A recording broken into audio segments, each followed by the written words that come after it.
قلبي غير الله نور محمد صلى الله لا إله إلا الله حسبي ربي جل الله ما في قلبي غير الله نور محمد صلى الله لا إله إلا الله رأت قلوب العيدة أنباء بعثته كنبأة أجفلت وفلا من الغنم ما زال يلقاكم في كل مترك حتى حكوا بالقنا لحما على وظمي ود الفرار فقالوا يربطون به أشلاء شالت ماء الإقبال والرخم مولاي صل وسلم دائما أبدا على حبيبك خير الخلق كلهم تمضي الليالي ولا يدرون عدتها ما لم تكن من ليالي الأشهر الحرم كأنما الدين ضيف من حل ساحته في كل قرم إلى لحم العيد كريم يجر بحر خميس فوق سابحته يرمي بموج من الأبطال ملتطم مولاي صل وسلم دائما أبدا على حبيبك خير الخلق كلهم مولاي صل وسلم دائما أبدا على حبيبك خير الخلق كلهم بكل ملتدب لله ملتطم لست بمستسلم للكفر مستلم حتى غادت ملة الإسلام وهي به من بعد غربتها موصولة رحمي مقفولة أبدا منكم خير أبي يا خير بعل فلم تيتم ولم تئمي مولاي صل وسلم دائما أبدا على حبيبك خير الخلق كلهم الجبال فاسل عنكم مصادمكم وما رأى منهم في كل مستدم فاسل حنين واسل بدرا واسل أحدا وصول حتف لهم أدهى من الوخم المسدين البيض حمرا بعد ما وردا من العيدا كل مسود من اليمم مولاي صل وسلم دائما أبدا على حبيبك خير الخلق كلهم والكاتبين بسمر حتى ما تركا أغلبهم حرف الجسم غير منعجم شاكي سيلاقي لاغو سيما تميزه الورد يمتاز بالسيما عن السلم تهدي إليك ريح النسر نشرهم فتحسب الزهر في الأكمام كل كمين تهدي إليك رياح النسر نشرهم فتحسب الزهر في الأكمام كل كمين كأنه في ظهور خيلين بتربى من شدة الحزم إلى من شدة الحزم مولاي صل وسلم دائما أبدا على حبيبك خير الخلق كلهم ضرت قلوب العيدة من بأسه فرقا تفرق بين البهن والبهم ومن تكن برسول الله نصرته تلقاه الحسن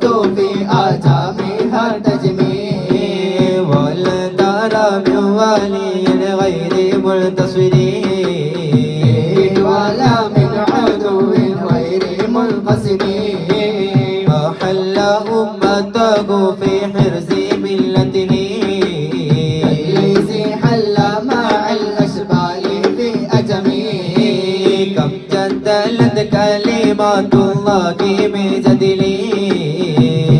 وكم حسم البرهان من خصمي كفاك بالعلم في الأمي معجزة الجاهلية والتأديب في اليتم مولاي صل وسلم دائما عبدا على حبيبك خير الخلق كلهم خدمته بمادي إن أستقيل به ذنوب عمر مضى في الشعر والختام إذ قلدني ما تخشى عواقبه كأنني ما هدي من النعم أطعت غي الصبا في الحالتين وما إلا على الآثام والندم أطعت غي الصبا في الحالتين وما حصلت إلا على الآثام والندم ويا خسارة نفس في تجارتها دنيا ولم تسومي مولاي صل وسلم دائما أبدا على حبيبك خير خلق كلهم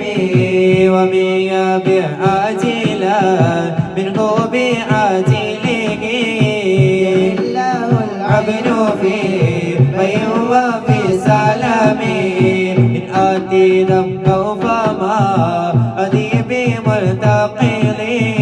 من النبي ولا حبلي بمصارمي فإن لي ذمة منه بتسميتي محمدا وهو أوفى الخلق بالذمام إن لم يكن في معاذ أخي ذنبي قدير وإلا فقل يا زلة القدم إن لم يكن في معاذ أخي ذنبي قدير وإلا فقل يا زلة القدم أشاء أن يغرم راجي مكارمه غير محترم ومنذ ألزمت أفكاري مدائحه وجدته لخلاصي خير ملتزم والليل فوت الغنى منه يدا تربا إن الحياة ينبت الأزهار في الأكم مولاي صل وسلم دائما أبدا على حبيبك خير الخلق كلهم ولم أرد زهرة دنيا التي تطفت يد زهير بما أثنى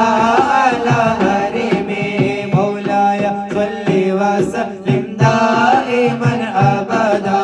على حبيبك خير الخلق كلهم حسبي ربي جل الله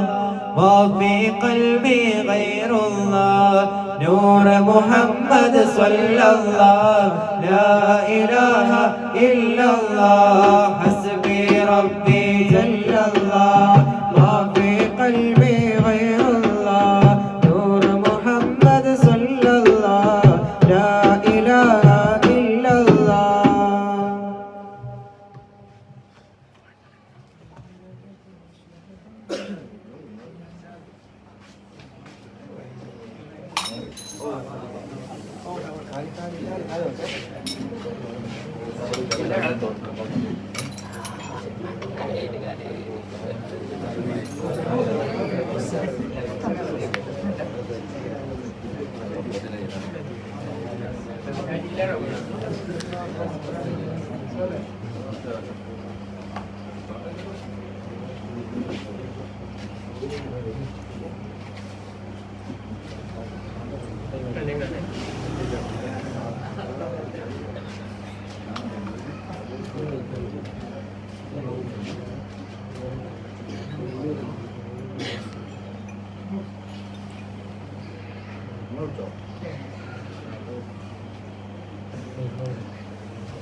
إلى حضرة نبينا مصطفى محمد صلى الله عليه وسلم الفاتحة. أعوذ بالله من الشيطان الرجيم. بسم الله الرحمن الرحيم. الحمد لله رب العالمين الرحمن الرحيم مالك يوم الدين. إياك نعبد وإياك نستعين. اهدنا الصراط المستقيم صراط الذين أنعمت عليهم غير المغضوب عليهم ولا الضالين آمين. بسم الله الرحمن الرحيم. قل هو الله أحد الله الصمد لم يلد ولم يولد ولم يكن له كفوا أحد. بسم الله الرحمن الرحيم. قل هو الله أحد الله الصمد لم يلد ولم يولد ولم يكن له كفوا أحد.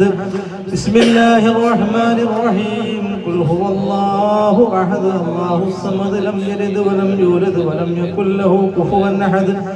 بسم الله الرحمن الرحيم. قل أعوذ برب الفلق من شر ما خلق ومن شر غاسق إذا وقب ومن شر النفاثات في العقد ومن شر حاسد إذا حسد. بسم الله الرحمن الرحيم. قل أعوذ برب الناس ملك الناس إله الناس من شر الوسواس الخناس الذي يوسوس في صدور الناس من الجنة والناس. آمين. الحمد لله رب العالمين حمدا يوافي نعمه ويكافئ مزيده.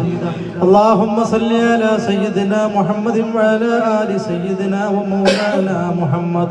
أوصل اللهم ثواب ما قرأنا من القرآن العظيم هذه هدية واصلة ورحمة نازلة وبركة شاملة منا إلى حضرة نبينا مصطفى محمد صلى الله عليه وسلم. اللهم وإلى حضرات سائر الأنبياء والأولياء والعلماء والصديقين والشهداء والصالحين خصوصا إلى حضرات البدريين والوهديين وكد الصحابة والقرابة كلهم أجمعين. اللهم اغفر للمؤمنين والمؤمنات والمسلمين والمسلمات والأحياء منهم والأموات إنك مجيب الدعوات يا قاضي الحاجات. اللهم أدخلنا الجنة مع الأبرار أولئك الذين أنعم الله عليهم من النبيين والصديقين والشهداء والصالحين. اللهم ربنا تقبل منا دعانا إنك أنت السميع العليم وتب علينا إنك أنت التواب الرحيم. آمين برحمتك يا أرحم الراحمين. وصلى الله عليه وسلم.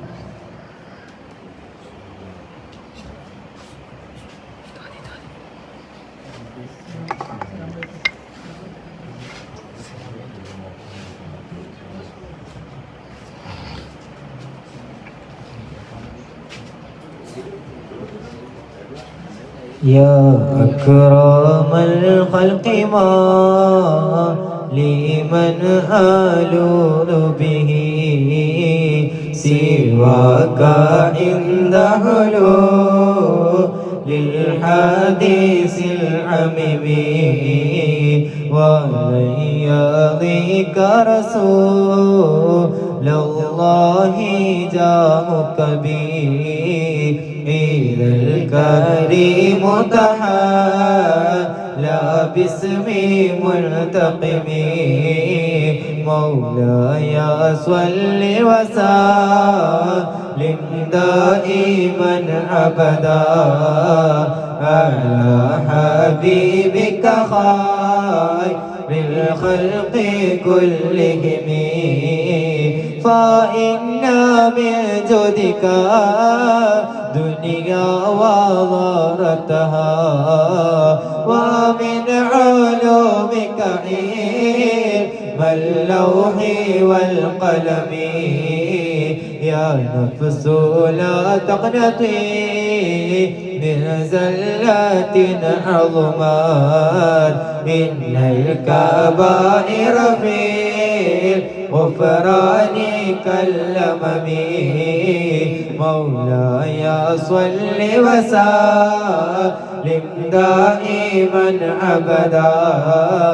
على حبيبك خير للخلق كلهم لعل رحمة ربي حين بغير منخرم مولاي صل وسلم دائما أبدا على حبيبك خير صبرا متى تدعوه الأهوال ينهزمي وإذا لصحب صلاة منك دائمتي على النبي بمنهل ومنسجم مولاي صل وسلم دائما أبدا على حبيبك خير الخلق كلهم والآل والصحب ثم التابعين له أهل التقى والنقاء والحلم والكرم ما رنحت عذبا في البال ريح صبا وأتراب العسها بالعيس بالنعم مولاي صل وسلم دائما أبدا على حبيبك خير الخلق كلهم ثم الرضا عن أبي بكر وعن عمر وعن علي وعن عثمان ذي الكرم سعد سعيد زبير طلحة وأبي عبيدة وابن عوف في عشير الكرم مولاي صل وسلم دائما أبدا على حبيبك خير بالخلق كلهم واغفر إلهي لكل للمسلمين بما يتلون بالمسجد الأقصى وفي الحرم بجاه من ميته في طيبة حرم واسمه قسم من أعظم القسم مولاي صل وسلم دائما أبدا على حبيبك خير الخلق كلهم وهذه البردة المختار قد ختمت والحمد لله في بدع وفي ختم أبياتها قد أتت 60 مع 100 فرج بها كربنا يا واسع الكرم فرج بها كربنا يا واسع الكرم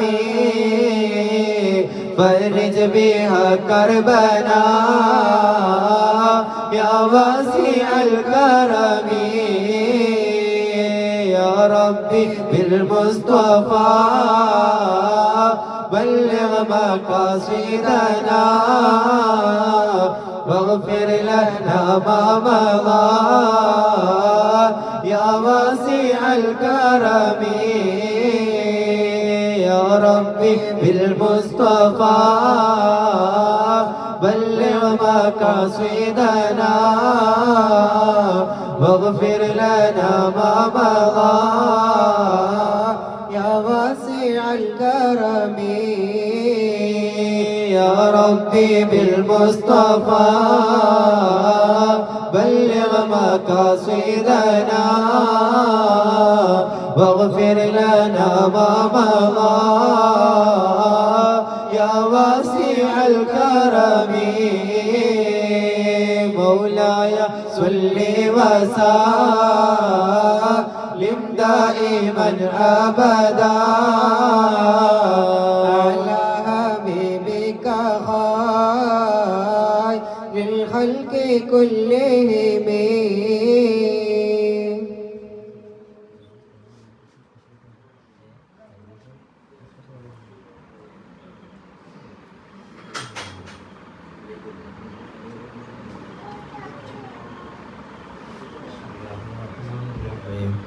سبحان الذي أطلع في شهر ربيع الأول قمر نبي الهدى وأوجد نوره قبل خلق العالم وسماه محمدا وأخرجه في آخر الزمان كما قدر وأبدى وألبسه خلعة الجمال التي لم يلبسها أحدا وولد بوجه خجل قمرا وفرقدا ألا هو الذي توسل به آدم عليه السلام وافتخر بكونه والدا واستغاث به نوح عليه السلام فنجا من الرضا وكان في صلب إبراهيم عليه السلام حين ألقي في النار فعاد وصار له مخمدا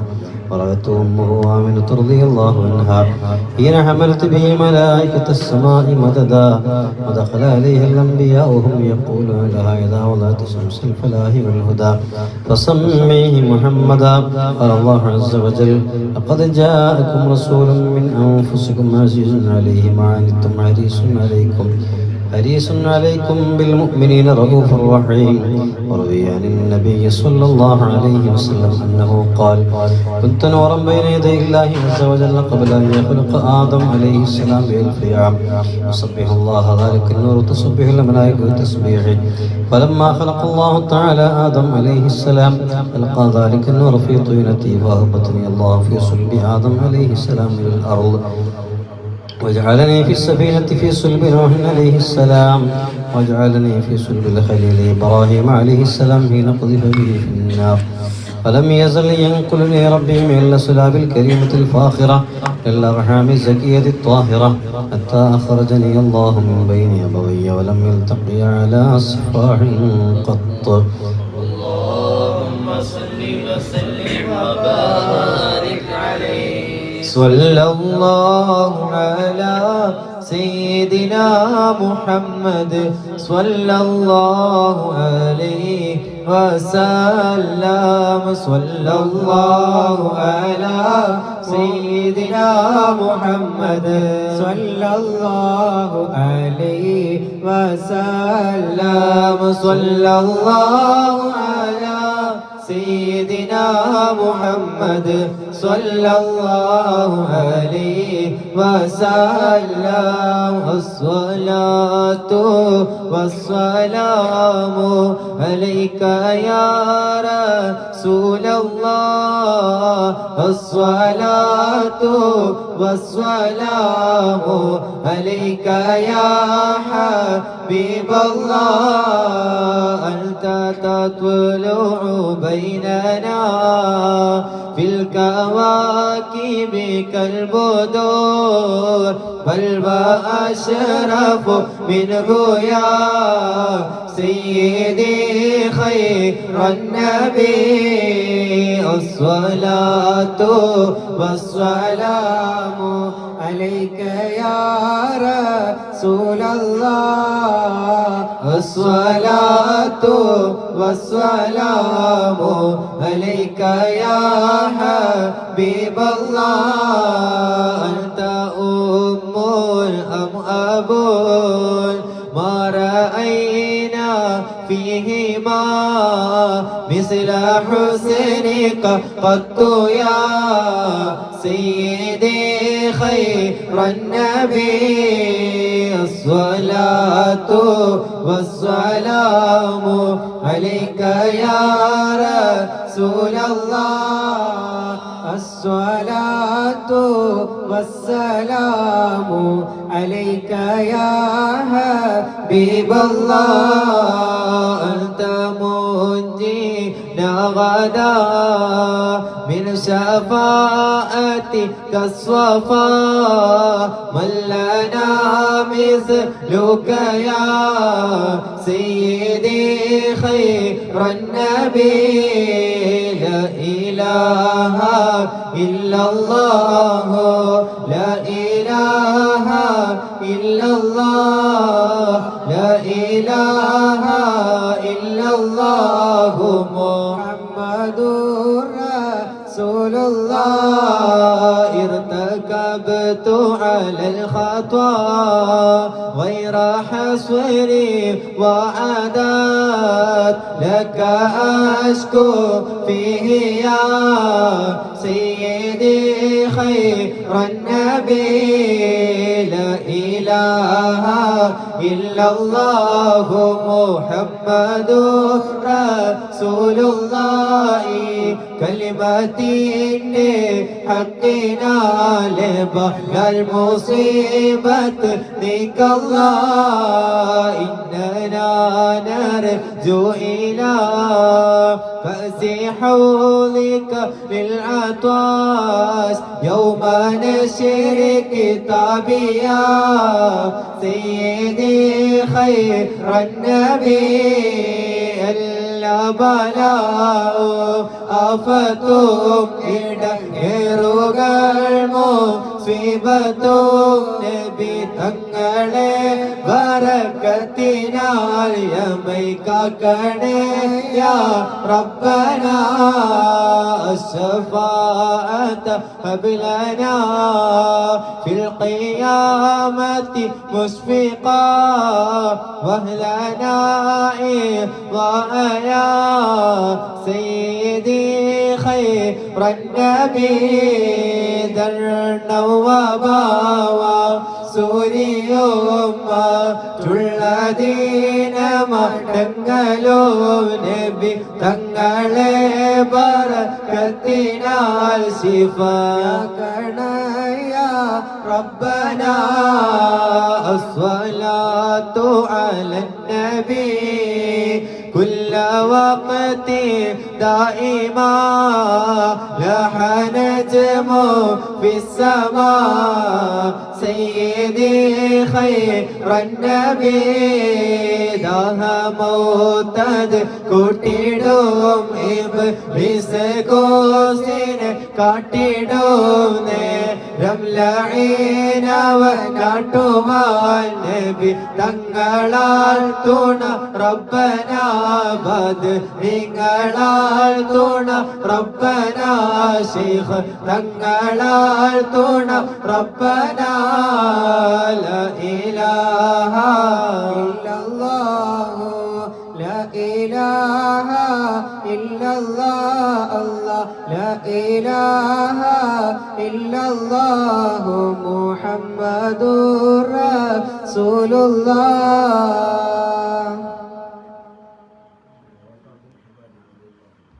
لما أراد الله تعالى إظهار نور المخزون وإبراز الجوهر المكنون من عبد الله إلى بطن آمنة رضي الله عنها أطهر فتاة في العرب وذلك في ليلة الجمعة من شهر رجب أمر رضوان عليه السلام ففتح أبواب الجنان وتزينت الحور والولدان ودقت بشائر الأفراح وظهرت كواكب الصباح ونادى مناد في السماء والأرض ألا إن النور المكنون منه سيد البشر في بطن آمنة رضي الله عنها قد استقر ولما انتقل نور نبينا محمد صلى الله عليه وسلم من عبد الله إلى بطن آمنة اهتز العرش ضربا واستبشارا وزاد الكرسي هيبة وقارا وامتلأت السماوات أنوارا وضجت الملائكة تهليلا واستغفارا فأصبحت آمنة رضي الله عنها تلك الليلة والأنوار تلوح في جبهتها المؤتمنة وآمنت به من المخاوف الكامنة وظهرت لانتقال نوره الآيات وتباشرت به جميع المخلوقات ولما حملت به صلى الله عليه وسلم في رجب الهنا بشرت في شعبان بنيل المنى وقيل لها في رمضان لقد حملت بالمطهر من الدنس والخنا وسمعت الملائكة في شوال يبشرونها بالظفر بغاية المنى رأت الخليل إبراهيم عليه السلام في ذي القعدة هو يقول لها أبشري بصاحب الأنوار والأوقار والسلام وأتاها في ذي الحجة موسى الكليم عليه السلام وعلمها برتبة محمد صلى الله عليه وسلم وجاهه الأسنى وناداها في محرم جبريل عليه السلام بأن وقت ولادتها قد اصطفت الملائكة منزلها في صفر فعلمت أن موعد السرور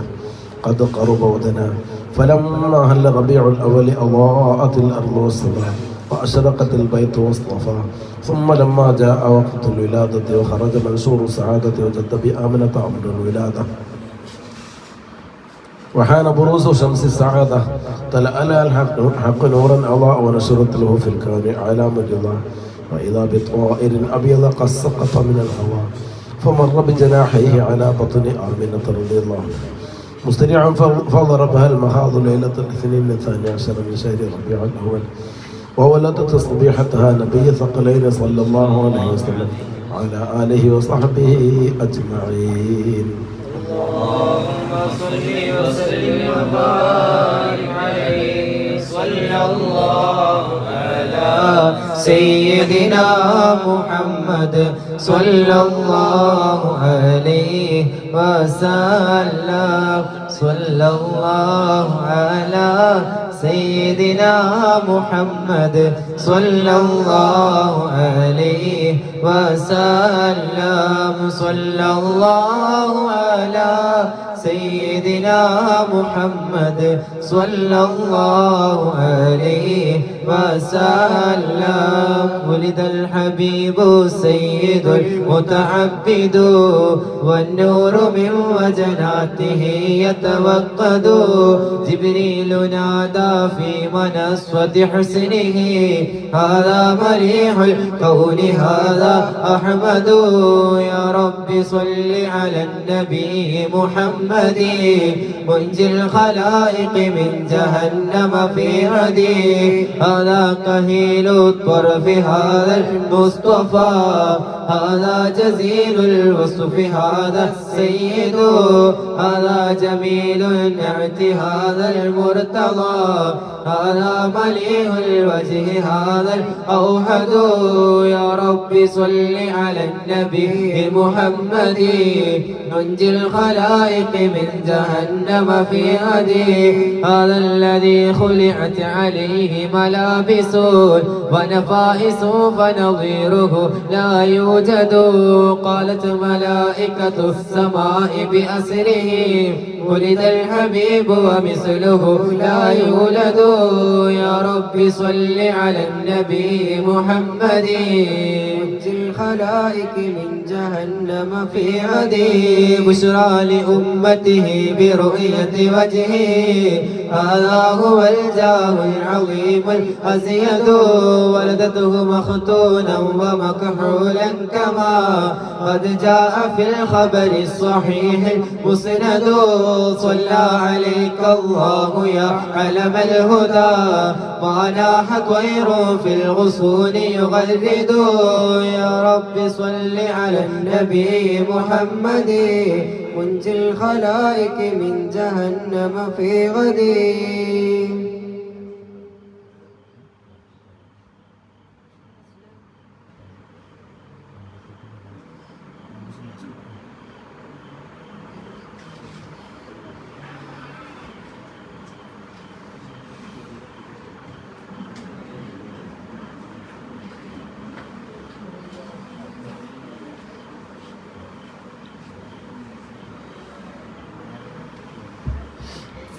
قال علي بن زيد رحمه الله تعالى كان إلى جانبي رجل ذمي وكنت في شهر ربيع الأول أدعو الفقراء وأعمل مولدا للنبي صلى الله عليه وسلم فقال لي ذلك ذمي لم تفعل في هذا الشهر دون غيري فقلت فرحا بمولد رسول الله صلى الله عليه وسلم لأنه ولد في هذا الشهر فجعل يهزأ بي فعز علي ذلك ووجدت من ذلك أمرا عظيما فلما نمت في تلك الليلة رأيت رسول الله صلى الله عليه وسلم في المنام فقال لي ما بك فأخبرته بخبري مع الذمي فقال لا تحزن فإنه يأتي إليك غدا وهو مؤمن قال فاستيقظت وقد تزايد وجدي وأنا أنتظر إنجاز وعدي وسهوط المدامع قد جرت على خدي وإذا بالباب يطرق والذمي يقول افتح فقد زال صدى قلبي إن كان الحبيب قد كان عندك فالبارحة قد كان عندي قال ففتحت له الباب فدخل وهو يقول لا إله إلا الله محمد رسول الله فقلت له ما شأنك قال رأيت الليلة رجلا حسن الوجه طيب الرائحة عظيم الهيبة أزج الحاجبين سهل الخدين إذا تكلم فعليه البهاء وإذا صمت فعليه الوقار حلم المندق إذا طلع وتقول هذا البدر المنير وإذا مشى يفوه منه المسك واللمبر ما أحسن وجهه وما طيب رائحته فأردت أن أقبل يديه فقال أتقبل يدي وأنت على غير ديني فقلت من أنت الذي من الله علي بك قال أنا الذي أرسلت رحمة للعالمين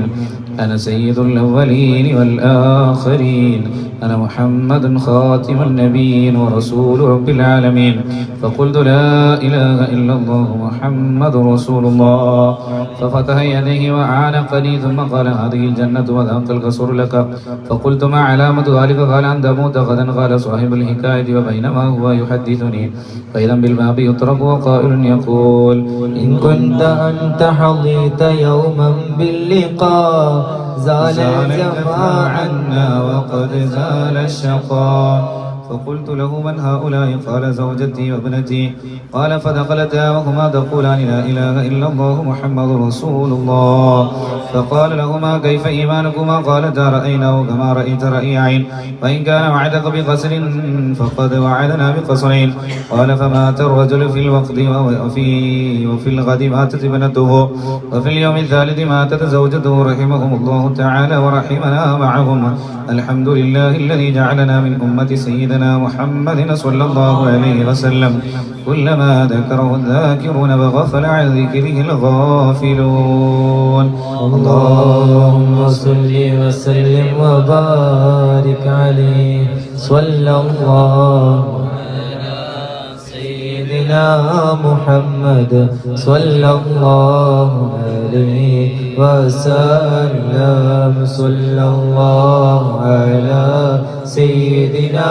محمد صلى الله عليه وسلم صلى الله على سيدنا محمد صلى الله عليه وسلم يا ربيع القلب شهر المولد كل الأنام بذكر مولد أحمد جاءت لمولده الشريف بشائر وخوارق العادات ليلة مولدي يا رب صل على النبي محمد منجي الخلائق من جهنم في عدي آياته والمعجزات كثيرة شهدت بصحتها عقول الحسد البدر شق بأمره والشمس إذ غربت له ردت بغير تردد يا رب صل على النبي محمد منجي الخلائق من جهنم في عدي والوحش والأشجار قد سجدت له وعليه قد سلمنا بعد تشهدي ومن اليسير سقى وأطعم جيشه حتى اكتفوا ويسيره لم ينفدي يا رب صل على النبي محمد منزل الخلائق من جهنم في هدي وله الوسيلة والفضيلة والعلا ومقامه المحمود يوم الموعد أوصافه ما ينتهي تعدادها فالمدح وجهه يقصر عن بلوغ المقصد يا رب صل على النبي محمد وانجي الخلائق من جهنم في غدي يا سيد السادات جئتك قاصدا أرجو حماك فلا تخيب مقصدي قد هل فيما قد علمت من العذاب والظلم والضعف الشديد فأسعدي يا رب صل على النبي محمد وانجي الخلائق من جهنم في غدي ما لي سوى حبي لديك وسيلة فامنن علي بفضل جودك أسعدي إني نزيلك والنزيل لديك يا خير الأنام بكل خير يغتدي يا رب صل على النبي محمد وانجي الخلائق من جهنم في غدي وعليك منا كل وقت دائما أزكى الصلاة مع السلام السرمدي وعلى صحابتك الكرام جميعهم والتابعين لهم بخير فاجهدي الله ولي الله ولي نعم الولي صلوا على هذا النبي محمد. فلما آن أبان مولده الكريم وهان مقدمه الشريف العظيم صاح ساؤوس الحشارة بالبشارة لأهل الأرض أجمعين وما أرسلناك إلا رحمة للعالمين فعند ذلك هفت بأمه آمنة الملائكة الأبرار تحجبها بأجنحتها النعين الأغيار فوقف عن يمينها ميقائيل عليه السلام وبين يديها جبرائيل عليه السلام ولهم زجل بالتسبيح والتقديس والتهليل للملك الجليل وأقبلت الحور العين إلى أمه آمنة تبشرها بأنها من جميع المخاوف آمنة وتنوب عن الكبابل البشرية وتبشرها بالسعادة الأبدية والغرة القمرية والطلعة المحمدية أهدها المهاض واشتد بها آلام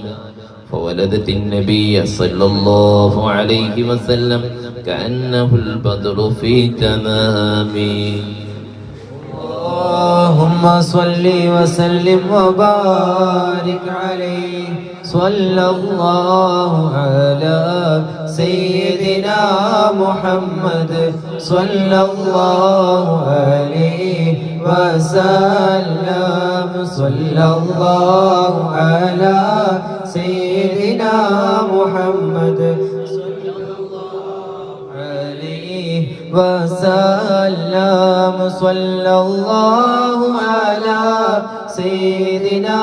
محمد صلى الله عليه وسلم طلع البدر علينا من ثنيات الوداع وجب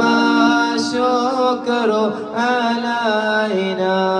ما دعا لي لنداء أشرق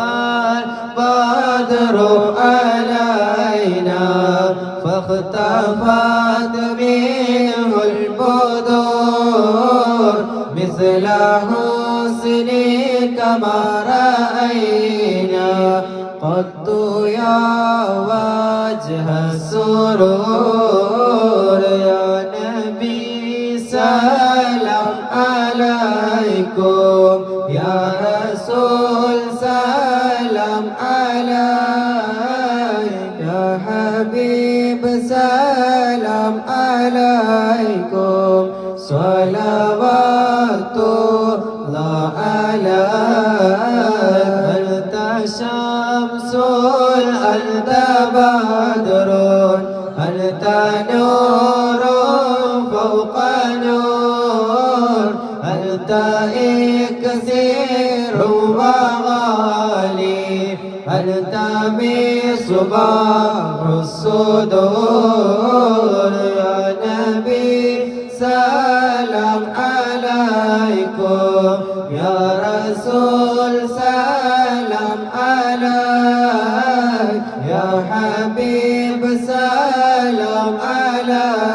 لكم صلوات الله عليك يا حبيبي يا محمد يا عروس الخافقين يا مؤيد يا ممجد يا إمام القبلتين مرحبا يا نور عيني مرحبا جد الحسين مرحبا أهلا وسهلا مرحبا يا خير دار الله من رأى وجهك يسعد يا كريم الوالدين الله حوضك صافي المبارك وردنا يوم النشور الله مرحبا يا نور عيني مرحبا جد الحسين الله مرحبا يا خير داعي مرحبا يا خير داعي الله ما رأينا العيسى حنان بالسورة إلا إليك الله والغما ما قد أضلت والملا صلوا عليك الله يا نبي سلام عليكم يا رسول سلام عليكم الله يا حبيب سلام عليكم صلوات الله عليكم الله وأتاك العود يبكي وتذلل بين يديك الله واستجارك يا حبيبي عندك ظبي النفور الله طلع البدر علينا من ثنيات الوداع الله وجب شكر علينا ما دعا لله داعي إنما شد المحامل وتنادوا لرحيلي جئته ودمع سائل قلت قفلي يا دليل مرحبا يا نور عيني مرحبا جد الحسين مرحبا أهلا وسهلا مرحبا يا خير داعي وتحمل لي رسائل أيها الشوق الجزيل نحو هاتيك المنازل في العشايا والبكور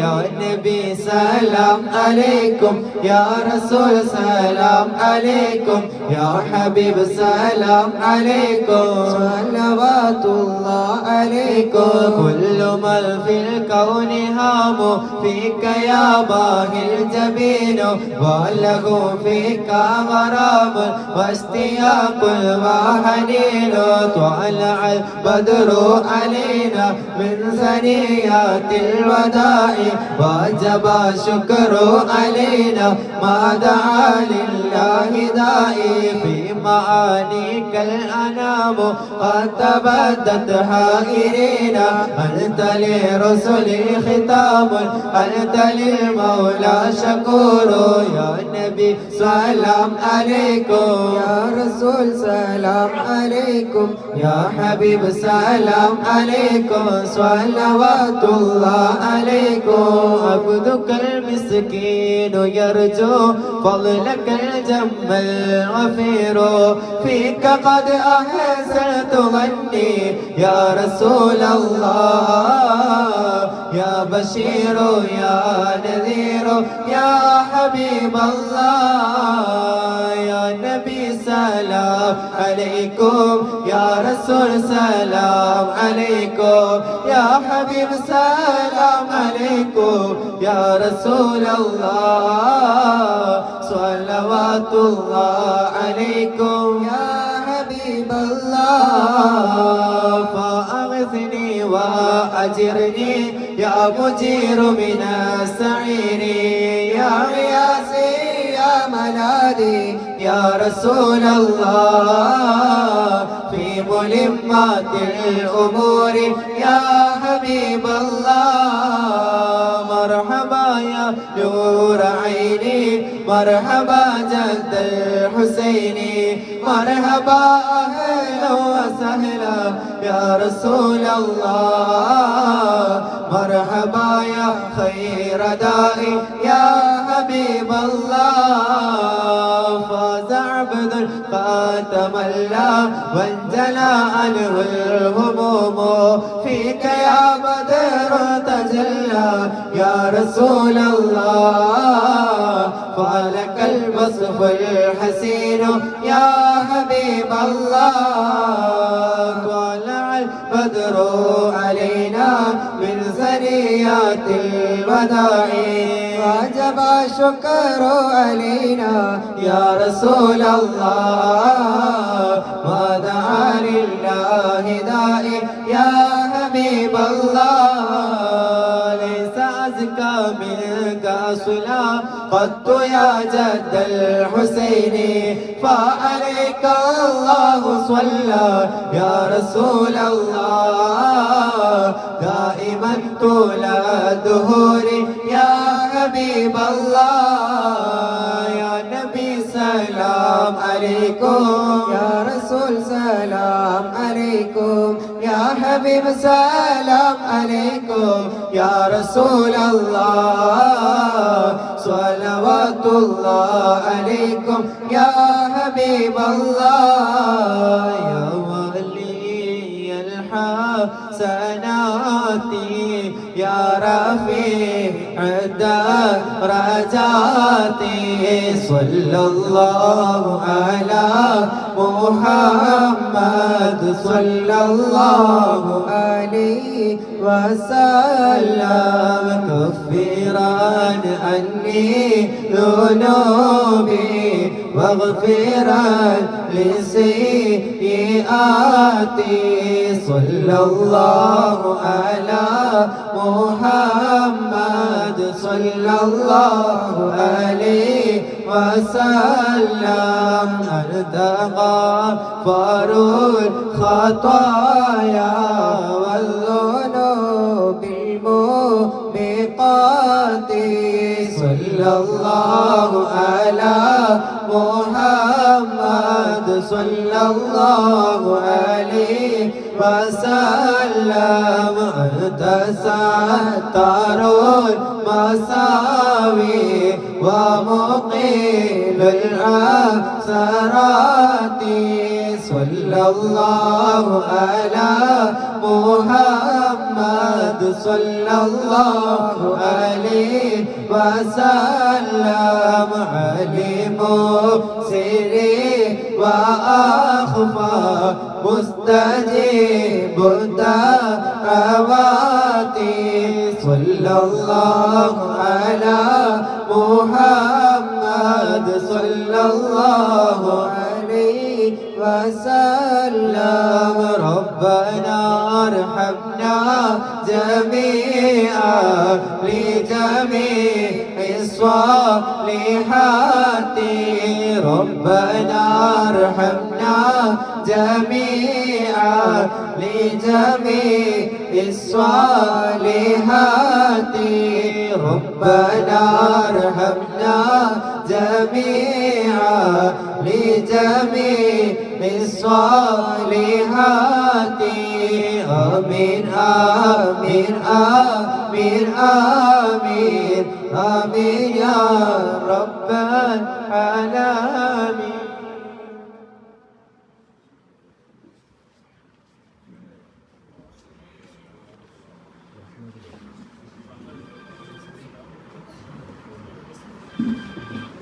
الفاتحة. بسم الله الرحمن الرحيم. الحمد لله رب العالمين الرحمن الرحيم مالك يوم الدين إياك نعبد وإياك نستعين اهدنا الصراط المستقيم صراط الذين أنعمت عليهم غير المغضوب عليهم ولا الضالين آمين. بسم الله الرحمن الرحيم. ياسين والقرآن الحكيم إنك لمن المرسلين على صراط مستقيم تنزيل العزيز الرحيم لتنذر قوما ما أنذر آباءهم لقد حق القول على أكثرهم لا يؤمنون إنا جعلنا في أعناقهم أغلالا إلى الأذقان فهم مقمحون جعلنا من بين أيديهم سدا ومن خلفهم سدا فأغشيناهم فهم لا يبصرون أسواء عليهم أنذرتهم أم لم تنذرهم لا يؤمنون إنما تنذر من اتبع الذكر وخشي الرحمن بالغيب فبشره بمغفرة وأجر كريم. إنا نحن نحيي الموتى ونكتب ما قدموا وآثارهم وكل شيء أحصيناه في إمام مبين. واضرب لهم مثلا أصحاب القرية إذ جاءنا المرسلون إذ أرسلنا إليهم اثنين فكذبوهما فعززنا بثالث فقالوا إنا إليكم مرسلون قالوا ما أنتم إلا بشر مثلنا وما أنزل الرحمن من شيء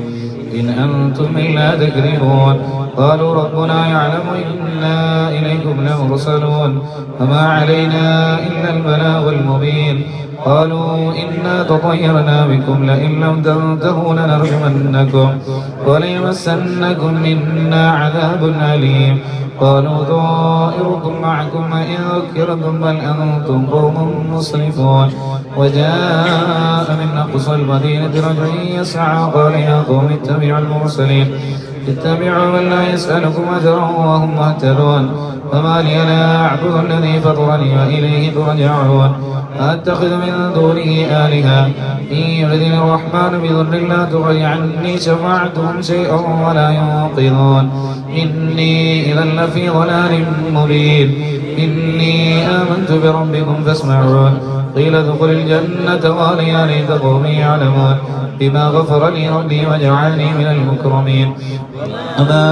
أنزلنا على قومه من بعده من جند من السماء وما كنا منزلين إن كانت إلا صيحة واحدة فإذا هم خامدون. يا حسرة على العباد ما يأتيهم من رسول إلا كانوا به يستهزئون. ألم يروا كم أهلكنا قبلهم من القرون أنهم إليهم لا يرجعون. وإن كل لما جميع الذين محضرون. وآية لهم الأرض الميتة وحينها أخرجنا منها حبا فمنه يأكلون. وجعلنا فيها جنات من نخيل وعناب وفجرنا فيها من العيون ليأكلوا من ثمره وما عملته أيديهم أفلا يشكرون. سبحان الذي خلق الأزواج كلها مما تنبت الأرض ومن أنفسهم ومما لا يعلمون. فآية لهم الليل نسلخ منه النهار فإذا هم مظلمون. والشمس تجري لمستقر لها ذلك تقدير العزيز العليم. والقمر قدرناه منازل حتى عاد كالأرجون القديم. الشمس ينبغي لها أن تدرك القمر ولا الليل سابق النهار وكل في فلك يسبحون. وآية لهم أنا حملنا ذريتهم في الفلك المشحون وخلقنا لهم من مثله ما يركبون. فإن نشأ نغرقهم فلا صريخ لهم ولا هم ينقذون إلا رحمة منا ومتاعا إلى حين. فإذا قيل لهم اتقوا ما بين أيديكم وما خلفكم لعلكم ترحمون. فما تأتيهم من آية من آيات ربهم إلا كانوا عنها معرضين. فإذا قيل لهم أنفقوا مما رزقكم الله قال الذين كفروا للذين آمنوا أنطعم لو يشاء الله وتعمه إن أنتم إلا في ضلال مبين. ويقولون متى هذا الوعد إن كنتم صادقين. ما ينظرون إلا صيحة واحدة تأخذهم وهم يخصمون فلا يستطيعون توصية ولا إلى أهلهم يرجعون. ونفخ في الصور فإذا هم من الأجداث إلى ربهم ينسلون. قالوا يا ويلنا من بعثنا من مرقدنا هذا ما وعد الرحمن وصدق المرسلون إن كانت إلا صيحة واحدة جميع لدينا محضرون فاليوم لا تظلم نفس شيئا ولا تجزون إلا ما كنتم تعملون إنا أصحاب الجنة اليوم في شغل فاكهون ثم أزواجهم في ظلال على الأرائك متكئون لهم فيها فاكهة ولهم ما يدعون سلام قولا من رب رحيم امتازوا اليوم أيها المجرمون ألم أهد إليكم يا بني آدم أن لا تعبدوا الشيطان إنه لكم عدو مبين فأن اعبدوني هذا صراط مستقيم ولقد أضل منكم جبلا كثيرا أفلم تكونوا تعقلون هذه جهنم التي كنتم توعدون اصلوها اليوم بما كنتم تكفرون اليوم نختم على أفواههم وتكلمنا أيديهم وتشهد أرجلهم بما كانوا يكسبون ولو نشاء لطمسنا على أعينهم فاستبقوا الصراط فأنا يبصرون ولو نشاء لمسخناهم على مكانتهم فما استطاعوا مضيا ولا يرجعون ومن نعمر نكسه في الخلق أفلا يعقلون فما علمناه الشعر ما ينبغي له إن هو إلا ذكر وقرآن مبين لينذر من كان حيا ويحق القول على الكافرين أولم يروا أنا خلقنا لهم مما عملت أيدينا أنعاما فهم لها مالكون فظللناها لهم فمنها ركوبهم ومنها يأكلون ولهم فيها منافع ومشارب فلا يشكرون فاتخذوا من دون الله آلهة لعلهم ينصرون لا يستطيعون نصرهم وهم لهم جند محضرون فلا يحزنك قولهم إنا نعلم ما يسرون وما يعلنون أولم ير الإنسان أنا خلقناه من نطفة فإذا هو خصيم مبين وضرب لنا مثلا ونسي خلقه قال من يحيي العظام وهي رميم قل يحييها الذي أنشأها أول مرة وهو بكل خلق عليم الذي جعل لكم من الشجر الأخضر نارا فإذا أنتم منه توقدون أوليس الذي خلق السماوات والأرض بقادر على أن يخلق مثلهم بلى هو الخلاق العليم إنما أمره إذا أراد شيئا أن يقول له كن فيكون سبحان الذي بيده ملكوت كل شيء وإليه ترجعون بسم الله الرحمن الرحيم قل هو الله أحد الله الصمد لم يلد ولم يولد ولم يكن له كفوا أحد بسم الله الرحمن الرحيم قل هو الله أحد الله الصمد لم يلد ولم يولد ولم يكن له كفوا أحد بسم الله الرحمن الرحيم قل هو الله أحد الله الصمد لم يلد ولم يولد ولم يكن له كفوا أحد بسم الله الرحمن الرحيم قل أعوذ برب الفلق من شر ما خلق ومن شر غاسق إذا وقب ومن شر النفاثات في العقد ومن شر حاسد إذا حسد بسم الله الرحمن الرحيم قل أعوذ برب الناس ملك الناس إله الناس من شر الوسواس الخناس الذي يوسوس في صدور الناس من الجنة والناس.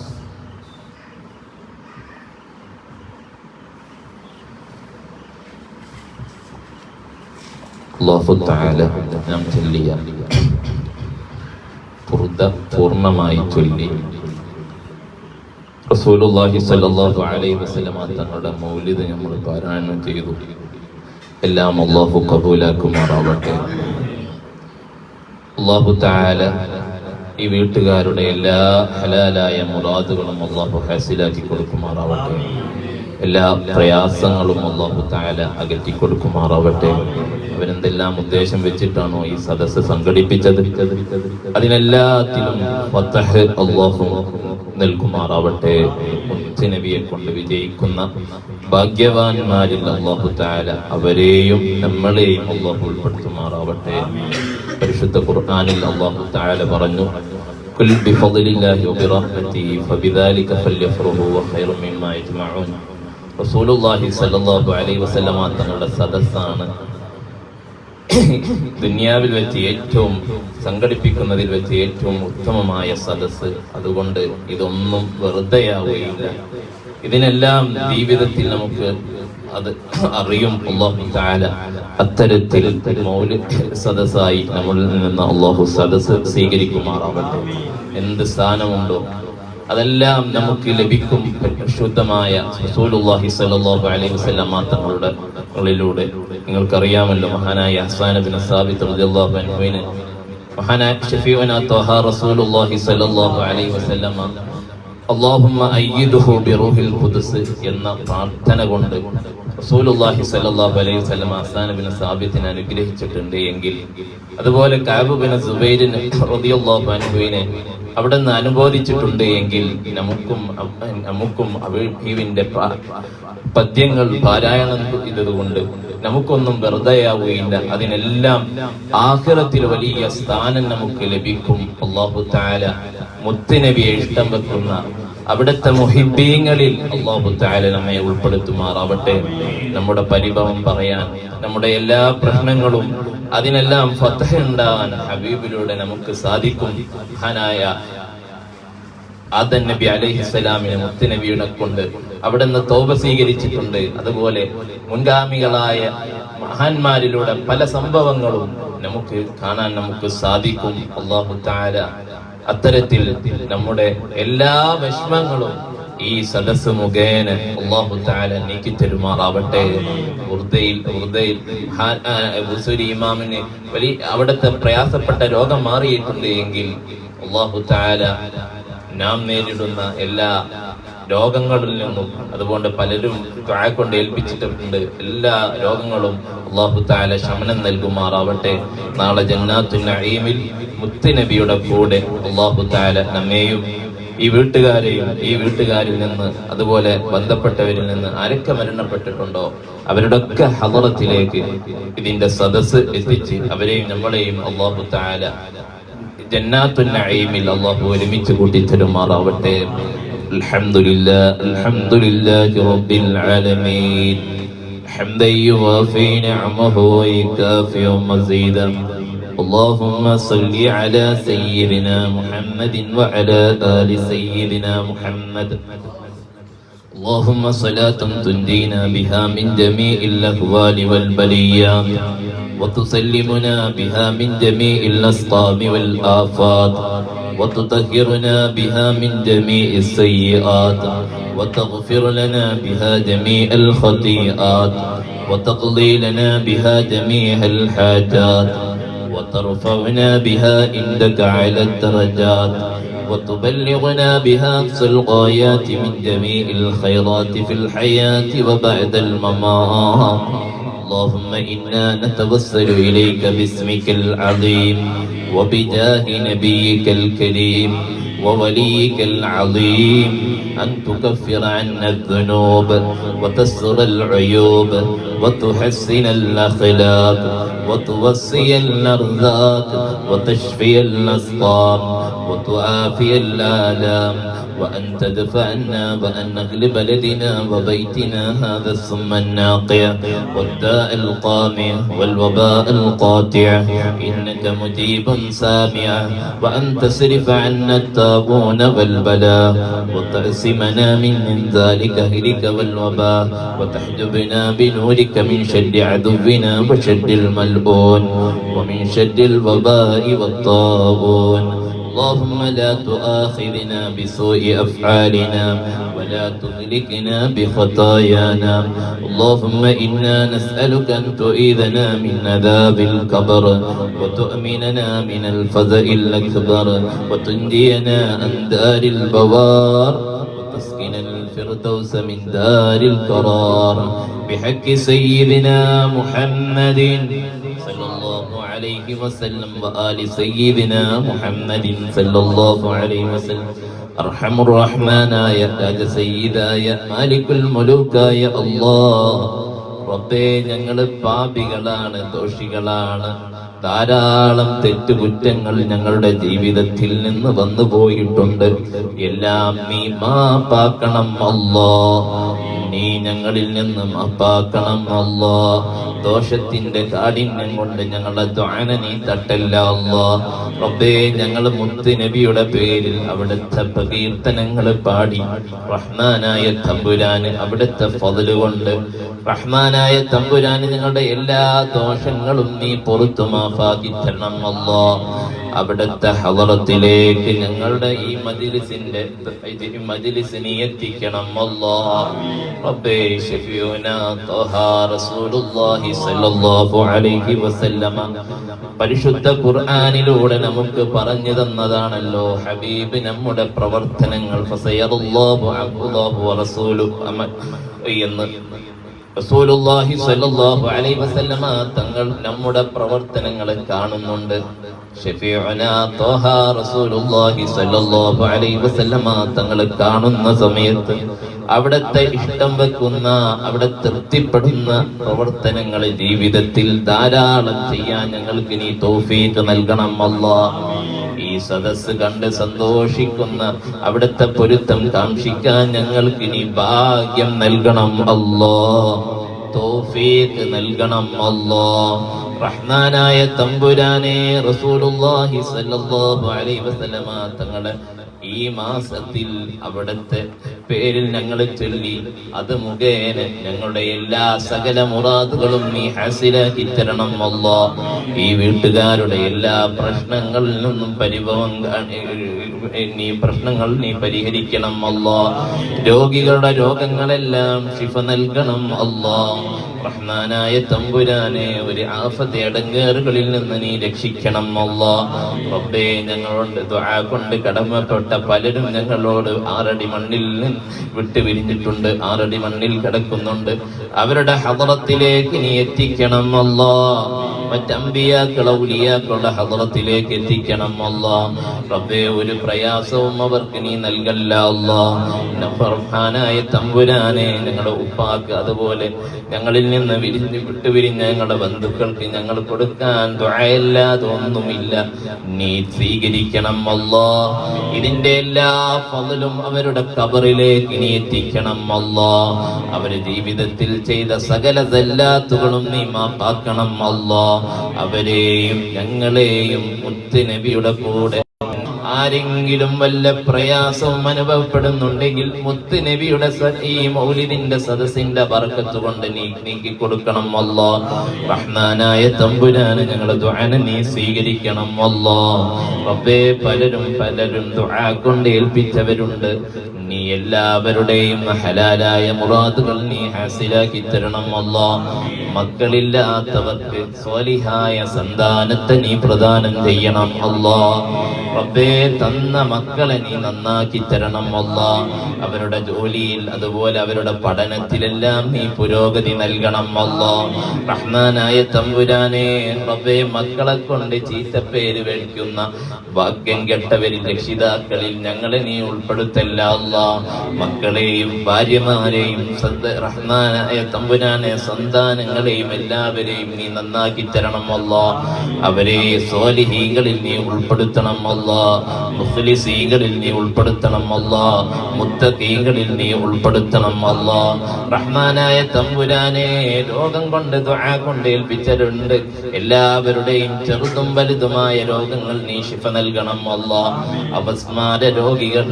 ദുആ കൊണ്ട് ഏൽപ്പിച്ചവരുണ്ട്. റബ്ബേ, നീ ശിഫ കാമിലായ ആദിലായ ശിഫ നീ പ്രദാനം ചെയ്യണം അല്ലാഹ്. റഹ്മാനായ തമ്പുരാനെ, കള്ളക്കേസിൽ കുടുക്കി ദുആ കൊണ്ട് ഏൽപ്പിച്ചവരുണ്ട്. ഹബീബിന്റെ ഈ മജ്ലിസിന്റെ ബർക്കത്ത് കൊണ്ട് റഹ്മാനായ തമ്പുരാനെ, പെട്ടെന്ന് അതിൽ ഫതഹ് നീ നൽകണം അല്ലാഹ്. നീ ഫതഹ് നൽകണം അല്ലാഹ്. റഹ്മാനായ തമ്പുരാനെ, അതുപോയി കുടുംബം പ്രയാസപ്പെടുന്ന ഒരവസ്ഥ നീ നൽകല്ല അല്ലാഹ്, നീ നൽകല്ല അല്ലാഹ്. ഈ വീട്ടുകാരൻ ഗൾഫിലാണ്, അവരുടെ ഗൾഫിൽ ജോലി ചെയ്യുകയാണ്. ജോലിയിൽ നീ ബർക്കത്ത് നൽകണം അല്ലാഹ്, ഖൈറും ബർക്കത്തും നൽകണം അല്ലാഹ്. വിവാഹപ്രായമെത്തിയവർക്ക് യോജിച്ച ഇണകളെ നൽകണം അല്ലാഹ്. വീട് പണി നടത്തുന്നവർക്ക് അത് പൂർത്തീകരിക്കാനുള്ള മാർഗം നീ നൽകണം അല്ലാഹ്. റഹ്മാനായ തമ്പുരാൻ, നിങ്ങൾ മരിക്കുന്ന സമയത്ത് ഈമാനോട് കൂടി ലാ ഇലാഹ ഇല്ലല്ലാഹ് എന്ന കലിമ ഉച്ചരിച്ച് മുത്ത് നബിയുടെ സാന്നിധ്യത്തിൽ യാത്ര പറയാൻ ഞങ്ങൾക്ക് നീ തൗഫീഖ് നൽകണം അല്ലാഹ്. ഹബീബിന്റെ കയ്യിൽ നിന്ന് ഹൗദുൽ കൗസർ വാങ്ങിക്കാൻ ഞങ്ങൾക്ക് നീ ഭാഗ്യം നൽകണം അല്ലാഹ്. അല്ലാഹുമ്മ റബ്ബനാ അലൈക തവക്കൽനാ വഇലൈക അനബ്നാ വഇലൈക്കൽ മസീർ اللهم اجعلنا من المحبين محمد صلى الله عليه وسلم. اللهم اجعلنا من العاشقين محمد صلى الله عليه وسلم. اللهم اغفر لأمة محمد صلى الله عليه وسلم وارحم أمة محمد صلى الله عليه وسلم وارزقنا شفاعة نبيك محمد صلى الله عليه وسلم. اللهم لا تحرمنا رؤية حبيبك محمد صلى الله عليه وسلم. ربنا آتنا في الدنيا حسنة وفي الآخرة حسنة وقنا عذاب النار. ربنا تقبل منا إنك أنت السميع العليم وتب علينا إنك أنت التواب الرحيم وارحمنا برحمتك يا أرحم الراحمين. وصلى الله تعالى وسلم على خير الخلق سيدنا محمد.